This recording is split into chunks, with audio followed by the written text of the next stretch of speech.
Hey friends, Wayne over here at the Ram Man Inc. Don't forget the ink. Hey, there's a whiteboard so you can get some information. Started doing that instead of putting that shit in the video. It takes too long. Kate's got too much work to do. What we've got right here in front of you, friends, is we've got a Hemi unit that I put together. It's going on 1970 CUDA. They needed the whole thing complete with the master cylinder. So here we've got our brackets. We've got our Hemi booster over here. We have our sheet from the factory parts manual. Most people, they don't understand it. There's a little bit more parts to a Hemi unit than just a booster. And I was wrapping it up. We have their NOS 9191 right there that's going on the front of this unit. So,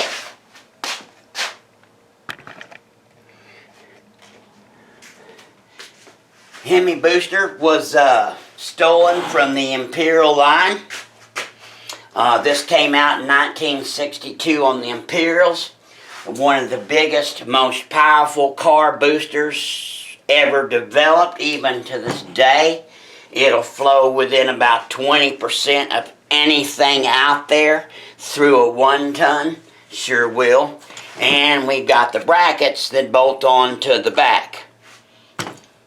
And, of course, the brackets were designed to bolt to the manual plate. Whatever that car was, they threw a manual plate. This is an E-body plate.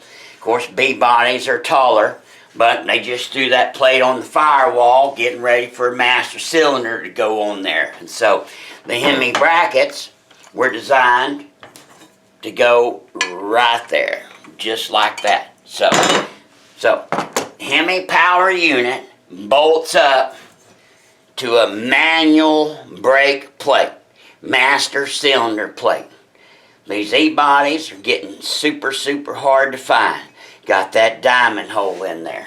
So, and there's a gasket that you see. No, there ain't no gaskets on the front of the booster. That's ridiculous. That's just people trying to cover up some shit that doesn't work. So, anyway, we're going to check this booster one last time because we got people paying quite a bit of money, you know, a couple $1,000 or more, and we'll make sure the damn thing works, right? These are going on fancy cars.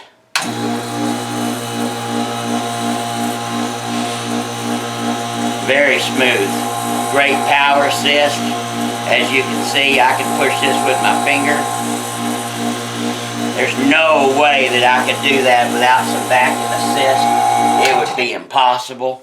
And of course, one of the reasons they chose the Hemi booster from the Imperial line is because of the size of the case, having that vacuum reserve. Are you with me? So, that Hemi just shut off.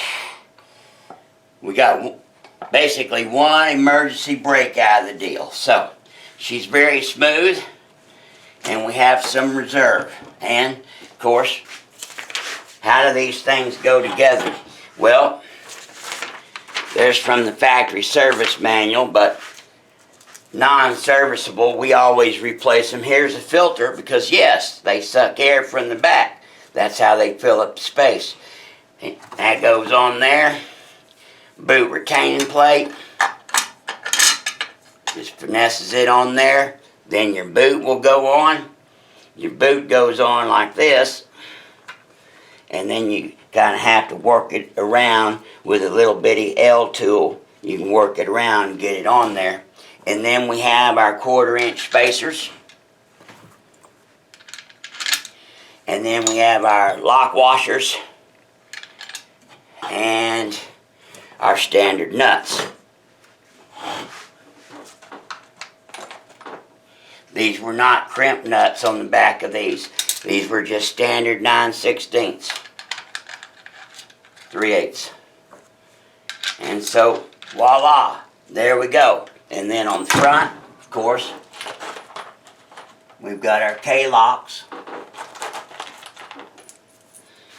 to go on the front. So, there we go, my friends. And of course, the brackets bolt on just like that. And that's what gives you the lift and allows to clear the valve cover. So, there you go, my friends. We've explained this Hemi unit going off to Nick at B&B Auto Restoration up there in Washington State.